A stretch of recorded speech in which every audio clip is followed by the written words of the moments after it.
کہ اس قسم کی جمہوریت اور اس قسم کے الیکشن کی تکلف کی ضرورت نہیں ہے۔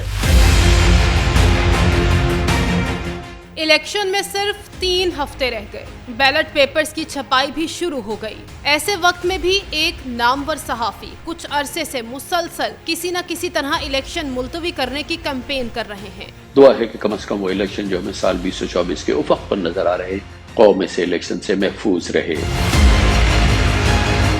پہلے وہ معاشی اشاریوں میں بہتری کا حوالہ دے کر نگران حکومت کے تسلسل کی بات کر رہے تھے۔ الیکشن کی تاریخ کا اعلان ہوا تو انہوں نے اسے معیشت کے لیے زہر قاتل قرار دے دیا۔ ان کا کہنا تھا کہ الیکشن کی تاریخ کے اعلان سے اسٹاک مارکیٹ پر منفی اثرات مرتب ہو رہے ہیں اور معاشی پالیسیوں میں رکاوٹ پیدا ہو رہی ہے۔ دہشت گردی کے واقعات اور امن و امان کی مجموعی صورتحال کا حوالہ دے کر بھی انہوں نے الیکشن کی تاریخ بڑھانے کا مطالبہ کیا۔ پاک ایران کشیدگی پیدا ہوئی تو انہوں نے ایک مرتبہ پھر سیکیورٹی صورتحال کو جواز بنا کر الیکشن ملتوی کرنا ضروری قرار دے دیا۔ اب وہ تقریباً روزانہ کی بنیاد پر کیمپین کرنا شروع ہو گئے ہیں کہ موجودہ حالات میں الیکشن کرانا کسی طور پر مناسب نہیں۔ فوج کا سرحدوں کی حفاظت کے لیے وہاں ہونا ضروری ہے۔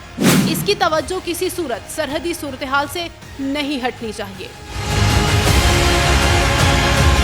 اس نامور صحافی کے مقتدر حلقوں کے ساتھ قریبی تعلقات ہیں۔ ان کی جانب سے تواتر کے ساتھ الیکشن ملتوی کرنے کی ٹویٹس عام آدمی کو الیکشن کے بارے کشمکش کا شکار کر رہی ہیں۔ یہاں یہ اہم سوال پیدا ہوتا ہے کہ کیا سینئر صحافی ان ٹویٹس میں ذاتی رائے کا اظہار کر رہے ہیں یا ان سے ایسا کرنے کے لیے کہا گیا ہے؟ دونوں صورتوں میں اس کی وضاحت آنا اور غیر یقینی صورتحال کو ختم کرنا ضروری ہے۔ مبصرین کا کہنا ہے کہ نگران حکومت یا الیکشن کمیشن کے ترجمان کو ان کے ٹویٹس پر رد عمل دینا چاہیے۔ ان کا کہنا ہے کہ سپریم کورٹ بھی اس بات کا نوٹس لے سکتی ہے کہ ایک صحافی کے ذریعے الیکشن کے بارے میں غیر یقینی صورتحال پیدا کرنے کی کوشش کیوں کی جا رہی ہے۔ تجزیہ کاروں کا کہنا ہے کہ الیکشن ملتوی کرنے کے لیے پارلیمنٹ میں 2 قراردادوں کا آنا اور ان کی ٹویٹس کو انفرادی فعل نہیں سمجھا جا سکتا۔ ان اقدامات کے پیچھے کار فرما سوچ ان وجوہات سے مختلف ہے جس کا ہر پاکستانی کو ادراک ہے۔ الیکشن ہونے کے بعد کیا ملک میں سیاسی غیر یقینی کی صورتحال ختم ہو جائے گی؟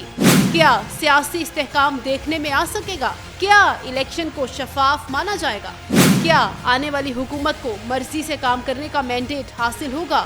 ان تمام سوالوں کے اوپر شاید ایک اور بڑا سوال یا نشان ہے جو اس کیمپین کی وجہ بن رہا ہے۔